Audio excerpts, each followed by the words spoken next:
Hello दोस्तों, आप सभी का स्वागत है एप्रो CGPSC नो ऐप में। आज हम बात करेंगे एडीओ के न्यू सिलेबस के बारे में। इसकी संरचना किस तरह से किया गया है और आपको किस तरह से तैयारी करना चाहिए। अगर आप नए हैं इस चैनल पे तो प्लीज़ मेरे चैनल को जरूर सब्सक्राइब कीजिए और मुझे सपोर्ट कीजिए और वीडियो को लाइक करना बिल्कुल ना भूलें। तो पंचायत और चलो शुरू करते हैं। पंचायत एवं ग्रामीण विकास विभाग के अंतर्गत विभाग अध्यक्ष, विकास आयुक्त के अधीनस्थ सहायक विस्तार अधिकारी के रिक्त पदों के लिए भर्ती निकाला गया है। अब इसमें परीक्षा पद्धति जो पाठ्यक्रम है उसका संशोधित अंग विभाजित किया गया है। परीक्षा पद्धति में क्या पूछा जाएगा? आजीविका से संबंधित ज्ञान हो गया, पंचायती राज से संबंधित ज्ञान हो गया, ग्रामीण विकास की फ्लैगशिप योजनाओं का ज्ञान, सामान्य अध्ययन छत्तीसगढ़ का सामान्य अध्ययन एवं हिंदी की कुल 100 क्वेश्चन पूछे जाएंगे। मतलब इस तरह से क्वेश्चन जो हुए, जैसे इसमें पाठ्यक्रम और डिफाइन है। सामान्य हिंदी से आपके 15 क्वेश्चन पूछे जाएंगे। छत्तीसगढ़ का सामान्य अध्ययन से आपके 25 क्वेश्चन पूछे जाएंगे। ग्रामीण विकास की योजना एवं पंचायती राज, यहाँ से 50 क्वेश्चन पूछे जाएंगे, जिसमें आजीविका संबंधित योजनाओं की जानकारी, पंचायती राज की जानकारी, ग्रामीण विकास की फ्लैगशिप योजनाओं की जानकारी। तो इन सभी से मिलकर आपके 50 क्वेश्चंस पूछे जाएंगे। बहुत अच्छा वेटेज है छत्तीसगढ़ और ग्रामीण विकास की योजनाओं एवं पंचायती राज, इसको आपको बिल्कुल नहीं छोड़ना है। इससे रिलेटेड भी मैंने वीडियो बनाए हैं, आप उसको देख सकते हैं, तो उसमें भी आपको बेनिफिट मिलेगा। और सामान्य हिंदी से आपके 10 क्वेश्चन पूछे जाएंगे। तो टोटल ये होते हैं 100 क्वेश्चन और 100 मार्क्स। अब डिटेल में जाते हैं। सामान्य अध्ययन के अंतर्गत आपके 15 अंक के क्वेश्चन पूछे जाएंगे। प्रश्न के इस भाग में 15 अंक के 15 बहुविकल्प ऑब्जेक्टिव क्वेश्चन होंगे, मल्टी चॉइस क्वेश्चन होंगे, है ना। मतलब इट मीन्स 1 क्वेश्चन में 1 मार्क्स होगा। तो इसके इकाई 1 में क्या है? भारतीय सभ्यता एवं संस्कृति, ऐतिहासिक घटना, भारत का आधुनिक इतिहास। इकाई 2 में क्या है? सामान्य विज्ञान देखो हिस्ट्री से भी क्वेश्चन है। विज्ञान, सामान्य प्रौद्योगिकी, राष्ट्रीय अंतर्राष्ट्रीय महत्व की समसामयिक घटनाएं। ये तो करेंट अफेयर का हो गया, समसामयिक प्लस करेंट अफेयर हो गया। इकाई 3 में भारत का संविधान एवं राज्य व्यवस्था एवं भारतीय प्रशासनिक ढांचा, ये पॉलिटी का क्वेश्चन हो गया। इकाई 4 में भारत का भौगोलिक स्वरूप, प्राकृतिक संसाधन, खनिज, प्रमुख उद्योग, पर्यावरण, इससे रिलेटेड क्वेश्चन पूछे जाएंगे। इकाई 5 में है भारत की अर्थव्यवस्था। तो ये तो पूरे इंडिया जियोग्राफी का जो क्वेश्चन, इंडिया के जो पार्ट वाला क्वेश्चन है, जिसमें history, polity, geography, science and technology और करंट अफेयर जो नेशनल इंटरनेशनल है उससे रिलेटेड क्वेश्चन पूछे जाएंगे। 15 मार्क्स के हैं। इसको करने में थोड़ी डिफिकल्टी होगी, पर आप इसको भी अच्छे से कर सकते हैं। अब देखते हैं आगे। छत्तीसगढ़ का सामान्य अध्ययन जो 25 मार्क्स के होंगे, जिसमें 25 क्वेश्चन पूछे जाएंगे और 25 क्वेश्चंस होंगे। अब देखते हैं इकाई 1 के अंदर क्या कहते हैं? छत्तीसगढ़ का इतिहास, स्वतंत्रता आंदोलन में छत्तीसगढ़ का योगदान स्वतंत्रता आंदोलन में। इकाई 2 में है छत्तीसगढ़ का भूगोल, जलवायु, भौतिक दशाएं, जनगणना, पुरातात्विक एवं पर्यटन केंद्र। छत्तीसगढ़ का साहित्य, संगीत, नृत्य कला, संस्कृति, जनौला, मुहावरे, हाना एवं लोकोक्तियां। इकाई 4 के अंतर्गत है छत्तीसगढ़ की जनजाति, विशेष परंपराएं, 30 त्योहार। इकाई 5 के अंतर्गत है छत्तीसगढ़ की अर्थव्यवस्था, वन, कृषि, छत्तीसगढ़ में ऊर्जा, जल और खनिज संसाधन, और छत्तीसगढ़ का प्रशासनिक ढांचा एवं समसामयिक घटनाएं। इससे 25 क्वेश्चंस आपके पूछे जाएंगे। इट मीन्स पूरा छत्तीसगढ़ को कवर कर दिया। इसमें भी पूरी तरह से इंडिया को कवर कर दिया। ये लार्ज सिलेबस है, उसके कंपैरिजन में ये छोटा सिलेबस है। अगर आप इसकी तैयारी करते हैं, इसको अगर फर्स्ट प्रेफरेंस में रखते हैं, तो ये अच्छा स्कोर करवा सकता है, बट इसमें थोड़ा चांसेस कम होते हैं।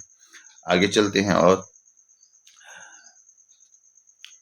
ग्रामीण विकास की योजना एवं पंचायती राज, इससे 50 क्वेश्चन पूछे जाएंगे, पर इसको 3 भाग में डिवाइड किया गया है।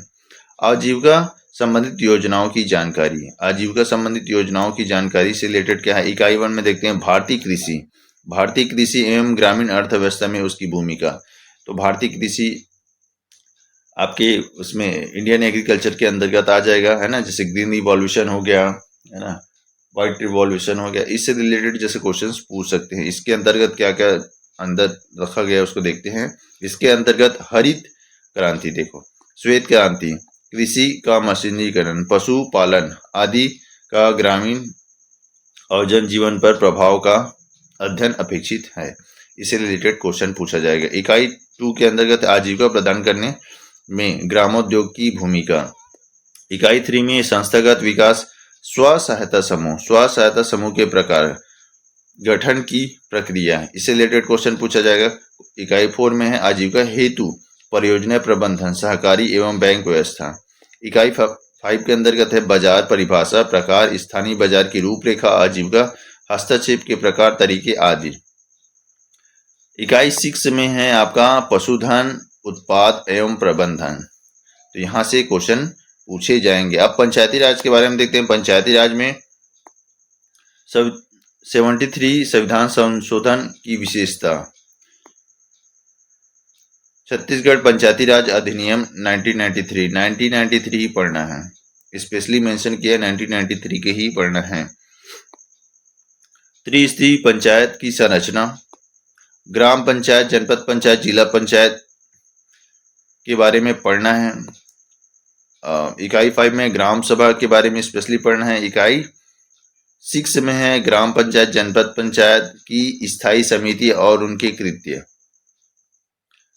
इकाई 7 में है पंचायती सेक्टर की प्रमुख योजनाओं की जानकारी। तो इसके बारे में मैंने कुछ वीडियोस बनाए हैं, जैसे धारा के बारे में हो गया, 73 अमेंडमेंट क्या है उसके बारे में बनाए हुए हैं, तो आप उसको देख सकते हैं और आगे भी मैं इसको बनाऊंगा।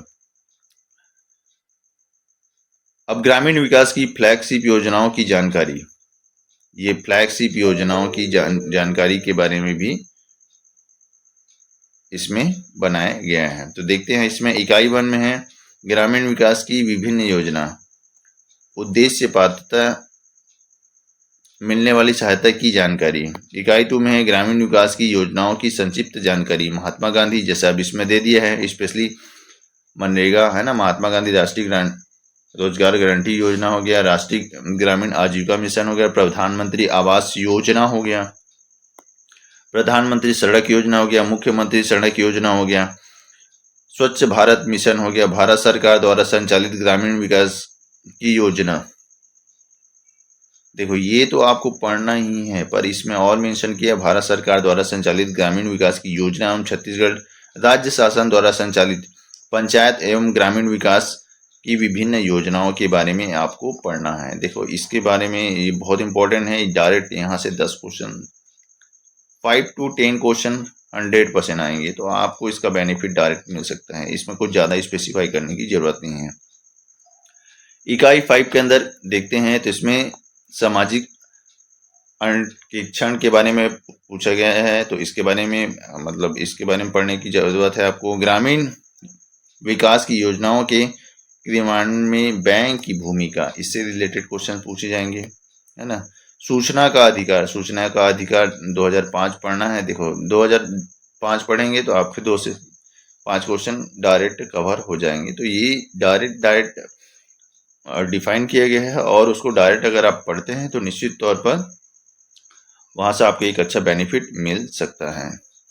अच्छा, सामान्य हिंदी से आपके 10 क्वेश्चन पूछे जाएंगे, सामान्य हिंदी से 10 क्वेश्चन पूछे जाएंगे आप, तो ये इसको छोड़ना नहीं है, बिल्कुल इसको और अच्छे से करना है ताकि 10 में 10 आ सके आपके। इकाई 1 के अंदर पूछा जाएगा वर्ण विचार, स्वर, व्यंजन, अक्षर, विवर्तनी, लिंग, वचन आदि के बारे में पूछा जाएगा। इसमें संधि में स्वर संधि, व्यंजन संधि, विसर्ग संधि हो गया।